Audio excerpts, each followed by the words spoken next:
अस्सलाम वालेकुम। आज हम एक ऐसी स्टोरी पर बात करेंगे जिसने सोशल मीडिया और सफारती हलकों में धूम मचाई हुई है।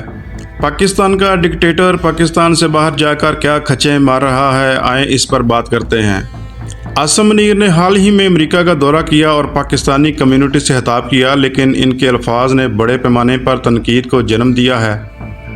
इन्होंने मुबैना तौर पर कहा कि अगर कोई हमें या हमारी खुद मुख्तारी को नुकसान पहुंचाने की कोशिश करेगा तो हम अपने साथ दुनिया का आधा हिस्सा तबाह कर देंगे। बस यही नहीं, इन्होंने एक और बयान दागा जिसमें इन्होंने भारत को चमकती हुई मर्सिडीज से तशबीह दी और पाकिस्तान को ट्रक या एक डंपर से। रिपोर्ट्स के मुताबिक इन बयानात ने दुनिया को आसिम मुनीर की ज़हनी हालत, उनकी फैसला साजी और पाकिस्तान की जौहरी सलाहियत पर सवाल उठाने पर मजबूर कर दिया है। इस वीडियो में हम देखेंगे कि ये बयानात पाकिस्तान के लिए कितने नुकसानदेह हैं, वो कौन से बेहतर अल्फाज इस्तेमाल कर सकते थे ताकि इस तनकीद से बचा जा सकता। जब अपने दायरा इख्तियार से बाहर जाकर काम करें तो फिर यही होता है। सबसे पहले बात करते हैं कि जनरल आसिम मुनीर का दुनिया का आधा हिस्सा तबाह करने वाला बयान पाकिस्तान के लिए कितना नुकसानदेह है। आसिम मुनीर को अपने अल्फाज की संगीनी का अंदाज़ा होना चाहिए था। इन अल्फाज के साथ दुनिया को धमकी देना कोई आम बात नहीं है। इन अल्फाज को दुनिया में एक इनडायरेक्ट एटमी धमकी के तौर पर देखा जा रहा है, ख़ास तौर पर जब ये धमकी अमेरिका की सरजमीन पर लगाई गई, जबकि दौरे का मकसद तल्लुकात को मजबूत करना था। अब तक पाकिस्तान ने खुद को एक ज़िम्मेदार जौहरी ताकत के तौर पर पेश किया है, लेकिन ऐसे अल्फाज बरसों की गई एहतियात से सफारतकारी को ख़त्म कर देते हैं। तसव्वुर करें कि आप वाशिंगटन में हैं, इमदाद, फौजी हमायत या सिर्फ अमेरिका से खैर सगाली हासिल करने की कोशिश कर रहे हैं और आपका आला जनरल ऐसा बम गिरा दे। इसने दुनिया में फौरी तौर पर पाकिस्तान के जौहरी हथियारों के बारे में अलार्म बजा दिए हैं। दुनिया, खास तौर पर अमेरिका और इसके इत्तेहादी, हमारे एटमी हथियारों की सेफ्टी और कमांड के बारे में अब ज़्यादा फिक्रमंद हो जाएंगे। क्या ये पाकिस्तान पर पाबंदियों, इंटरनेशनल एटॉमिक एनर्जी की ज़्यादा जांच पड़ताल या यहाँ तक कि पाकिस्तान को जौहरी हथियारों से पाक करने के बहानों का बायस नहीं बनेगा? इस बयान की वजह से भारत पाकिस्तान पर जो हमेशा इल्ज़ाम लगाता रहा है कि पाकिस्तान भारत के खिलाफ एटमी जारहियत का इरादा रखता है, अपने इस इल्ज़ाम को सच्चा साबित करने का मौका मिल गया है। इंडिया न सिर्फ ये कह रहा है कि पाकिस्तान के एटमी हथियार इंडिया के लिए खतरनाक हैं, बल्कि अब वो ये कह रहा है कि पाकिस्तान के हथियार पूरी दुनिया के लिए खतरा हैं। अब बताएं कि आसिम मुनीर के अल्फाज से पाकिस्तान का फ़ायदा हुआ है या नुकसान। यकीनन इससे पाकिस्तान के मौक़िफ़ को नुकसान हुआ है, जो हम आज तक दुनिया को बताते रहे हैं कि पाकिस्तान का एटमी प्रोग्राम पुरअमन मकासद के लिए है। मुल्की तौर पर पाकिस्तानी एम्बेरसमेंट फील कर रहे हैं। वो आसिम मुनीर के बयान पर तनकीद कर रहे हैं कि आसिम मुनीर के बयान ने पाकिस्तान को दुनिया के सामने एक गैर जिम्मेदार और एक गैर मुस्तहकम मुल्क के तौर पर पेश किया है। एक ऐसे वक्त में जब पाकिस्तान अपनी मईशत को किसी भी तरीके से खड़ा करने की कोशिश में है, क्या आप ये पसंद करेंगे कि आपके लीडर दुनिया में जाकर ये कह रहे हों कि वो दुनिया को ख़त्म कर देंगे? ऐसे बयानात से पाकिस्तान को दुनिया से क्या तोवन मिलेगा? ये पाकिस्तान को एक बदमाश रियासत के तौर पर पेश करने वाले नाकदीन के लिए सहूलत पैदा करने वाली बात है। ऐसे बयानात मुल्क के मफादात का दफा नहीं करते, बल्कि ये मुल्क को आइसोलेशन की तरफ धकेलते हैं। दुनिया आपके खिलाफ मुत्तहिद हो जाएगी। पाकिस्तान की खुद मुख्तारी अहम है, लेकिन यह बयान पाकिस्तान के इत्तेहादियों में इजाफे के बजाय मुखालफिन में इजाफा करेगा। मजमूई तौर पर मैं कहूँगा कि ये इंतहाई नुकसानदेह बयान है। ये खुद को पहुंचाया हुआ एक ऐसा जख्म है जो पाकिस्तान की बैनुल अक़वामी हैसियत और सिक्योरिटी शराकत दारी पर लॉन्ग टर्म असरात डाल सकता है। अब आगे बढ़ते हुए कि जनरल मुनीर कौन से बेहतर अल्फाज इस्तेमाल कर सकते थे कि जिनसे ये सब मैस क्रिएट ना होता। बुनियादी पैगाम जो वो शायद पहुंचाना चाह रहे थे वो ये है कि पाकिस्तान अपना पूरी क़ुव्वत से दफा करेगा। ये है भी ठीक, और अपने दफा का इंतज़ाम करने में कोई हर्ज भी नहीं, लेकिन इस कदर सख्त अल्फाज का चुनाव गैर ज़रूरी था। हम अपने साथ दुनिया का आधा हिस्सा तबाह कर देंगे कहने की बजाय वो कुछ मतवाज़न बात कह सकते थे, जैसे कि वो कह सकते थे कि पाकिस्तान अपनी खुद मुख्तारी की हिफाजत के लिए हर दस्तयाब ज़रिया इस्तेमाल करेगा और यकीनी बनाएगा कि किसी भी जारह को शदीद नताइज का सामना करना पड़ेगा। देखें, ये अल्फाज भी ताकत के इस्तेमाल का इशारा करते हैं, लेकिन बगैर ये डर पैदा किए कि हम दुनिया के लिए क़यामत बर्पा कर देंगे, क्योंकि ऐसे अल्फाज जो सबको डरा कर रख दें, इनसे आपके दोस्तों में नहीं दुश्मनों में इजाफा होता है। یا وہ یہ بھی کہہ سکتے تھے کہ ہم اپنے ملک کے دفاع کے لیے پختہ عزم کے ساتھ کھڑے ہیں اور ہماری سالمیت پر کیا گیا کوئی بھی حملہ بغیر جواب کے نہیں جائے گا۔ اس بیان میں بھی ایک وارننگ ہے، لیکن یہ سفارتی انداز ہے پیغام پہنچانے کا، ایک سیاستدان کی طرح، نہ کہ مشتعل مزاج کی طرح۔ ان کے الفاظ کا اصل مسئلہ یہ ہے کہ وہ جذباتی لگتے ہیں، جو تنقید کا باعث بنے ہوئے ہیں کہ ان کے الفاظ میں جوہری ہتھیاروں کے استعمال میں پہل کرنے کا اشارہ ملتا ہے۔ پرسکون زبان کا انتخاب کر کے وہ اعتماد کا اظہار کر سکتے تھے بغیر عالمی برادری کو ناراض کیے۔ سفارتکاری میں الفاظ اہم ہوتے ہیں، خاص طور پر جب آپ امریکہ میں ہوں، ایک ایسا ملک جو پہلے سے جوہری پھیلاؤ سے خائف ہے۔ زیادہ سفارتی لہجہ پاکستان کے مفادات کا دفاع کرتا بغیر بیکلیش کو دعوت دیے یا بغیر دنیا کو آپ کے جوہری ہتھیاروں کی حفاظت پر سوال اٹھانے پر مجبور کیے۔ ایسی باتیں حکمت عملی سے کرنی چاہیے، نہ کہ اشتعال میں آ کر۔ اصل مسئلہ یہ ہے کہ جنرل منیر یہاں اپنے دائرہ اختیار سے بہت باہر کھیل رہے ہیں۔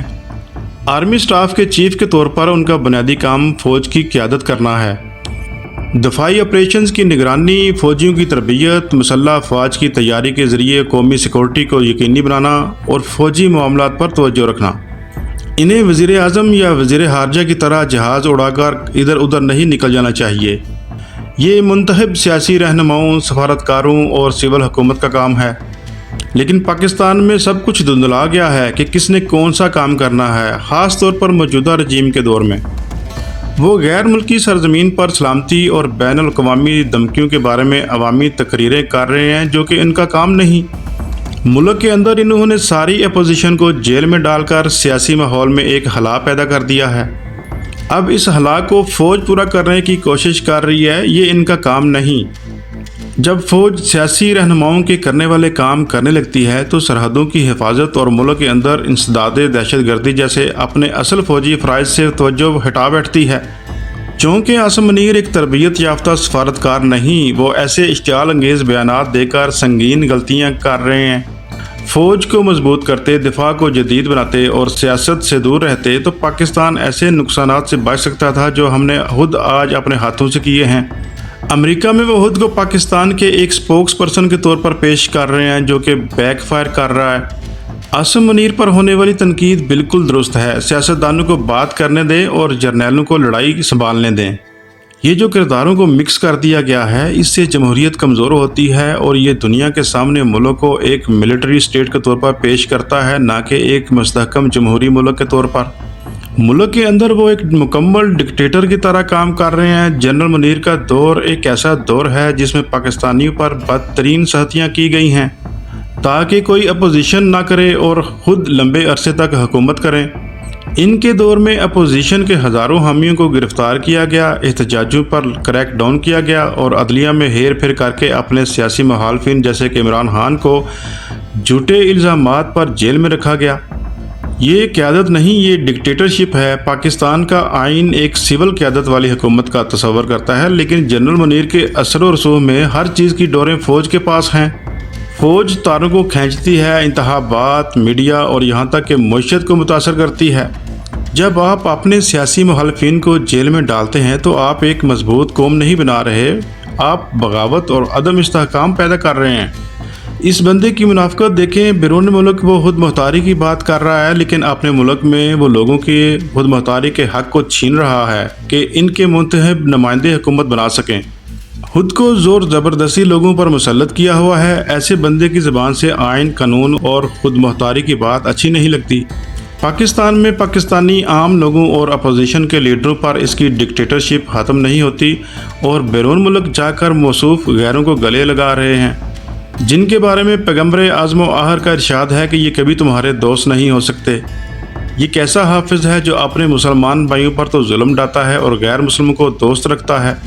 یہ آمرانہ رویہ پاکستان کے جمہوری امیج کو نقصان پہنچاتا ہے، سرمایہ کاروں کو ڈراتا ہے اور نوجوانوں کو کامیابی کے مواقع سے دور رکھ کر انتہا پسندی کو ہوا دیتا ہے۔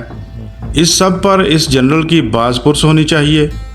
پاکستان اس چیز کو افورڈ نہیں کر سکتا کہ اس پر ایک ایسا جنرل مسلط ہو جو کہ ایک بادشاہ کی طرح کام کرے، بیرکوں پر توجہ دے نہ کہ بیلٹ باکس پر۔ اس سے پہلے کہ ولاگ ختم کریں، آئیں دوسرے متنازع بیان کی طرف۔ بھارت کو چمکتی ہوئی مرسڈیز سے تشبیہ دینا اور پاکستان کو ٹرک یا ڈمپر سے۔ इससे भी कोई अच्छा तासर नहीं गया। हर बंदा इस पर ट्रोलिंग कर रहा है। इरादा शायद पाकिस्तान की कुव्वत को दिखाना था और भारत की तरक्की को, लेकिन मौसूफ को पता होना चाहिए था कि वह पाकिस्तान में किसी पटवारी की बैठक में बैठकर बात नहीं कर रहे, बल्कि एक आलमी फोरम पर बात कर रहे हैं। यहाँ भी वो अपनी बेइज्जती आप कर रहे हैं। क्या ज़रूरत है अपने मुल्क को डंपर या ट्रक कहकर अपने आप को डीवैल्यू करना? मतलब क्या हम एक ट्रक की तरह गंदे मंदे, सुस्त और कमतर हैं, जबकि भारत को लग्जरियस और सुपीरियर के तौर पर पेश कर दिया? इसमें कोई हैरत की बात नहीं कि पाकिस्तानियों ने तौहीन महसूस की है। ये अल्फाज भी दुश्मन को इज़्ज़त देते हैं और कौमी फ़ख्र को कम करते हैं। बेहतर अल्फाज वो इस तरह भी कह सकते थे कि भारत एक हल्की फुल्की स्पोर्ट्स कार और पाकिस्तान जंग के मैदानों में आजमाया हुआ एक टैंक है। ऐसे अल्फाज पाकिस्तान के इमेज को टफ और वाइटल के तौर पर पेश कर सकते थे, बगैर कोई मनफी तासर पैदा किए। ऐसी तशबीहात से बचें जिसमें खुद को कमतर ज़ाहिर किया गया हो। बात वहीं आ जाती है कि जिसका काम उसी को साजे। खुलासा ये है कि जनरल आसिम मुनीर के अमेरिका में बयानात गहरे मसाइल को पैदा कर सकते हैं। ऐसे बयानात पाकिस्तान की मदद करने की बजाय उल्टा नुकसान पहुंचाते हैं। पाकिस्तान को ऐसे रहनुमाओं की ज़रूरत है जो दानिशमंदी से बात करें, जिनको अपने कामों का पता हो और अपनी हदूद का भी, और जो जमहूरियत का एहतराम करें। आप क्या सोचते हैं, क्या इनके अल्फाज नुकसानदेह थे या सिर्फ वो एक सहज बात थी? इस वीडियो को शेयर करें, अपने जज्बात कमेंट करें और इस चैनल को सब्सक्राइब ज़रूर करें। आपका बहुत शुक्रिया। खुदा हाफिज़।